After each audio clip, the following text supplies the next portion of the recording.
আসসালামু আলাইকুম আরাফারা ভাইয়ারা। নোয়াখালীর রান্নাঘরের নতুন একটি রেসিপি দেখার জন্য আপনাদের ওয়েলকাম জানাচ্ছি। তেল ছাড়া তালের হিডা কেনে বানায় কেলা হাতাত করে আজ জানে করে দেখাইম। এই তো লইছে 2 কাপ পরিমাণ চাইলের গুঁড়ি অনিগিনরে একখানা হানি দিয়ে 30 মিনিটের লাই ভিজে রাখবো। ব্যাকে কয় তাল দিতে হারে নাইল দিতে পারে না।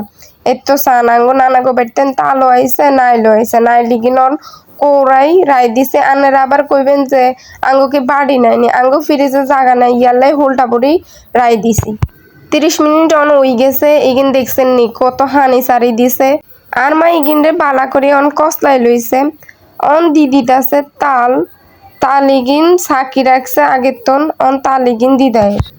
তালিগিন সাকি লইছে কিল্লাই জানেননি তালিগিনের তন তিতাহানি হালাই দিছে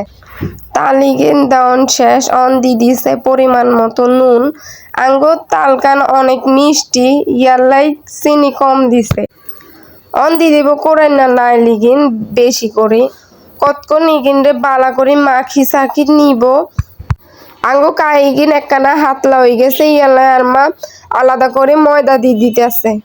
ময়দা দেওয়ান শেষ অনার মা বালা করে কাইগিন মাই লইছে আর এই হিডাকান বানাইতে হইলে নাইলের পরিমাণ বেশি দিতে হইব কেলা হাতাত করি কাইগিন হেসাই গরম হানির বাফে দি দিছে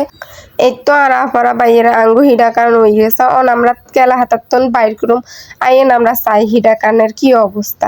দেখছেন নি আর আফারা বাইয়েরা কত সুন্দর হইছে আনেরা বাসাতে আনে বানাই ট্রাই করবেন যেরম আশা করছি আর আফুরা বাইয়েরা এর চেয়ে দ্বিগুণ ভালো হইছে সুন্দর হইছে তালের হিডাকান আন্নেগো বানাইতে হইলে আন্নেগো নাইলের পরিমাণ কান বেশি হইতে হইব যাতে কাম্বরে নাইল হরে।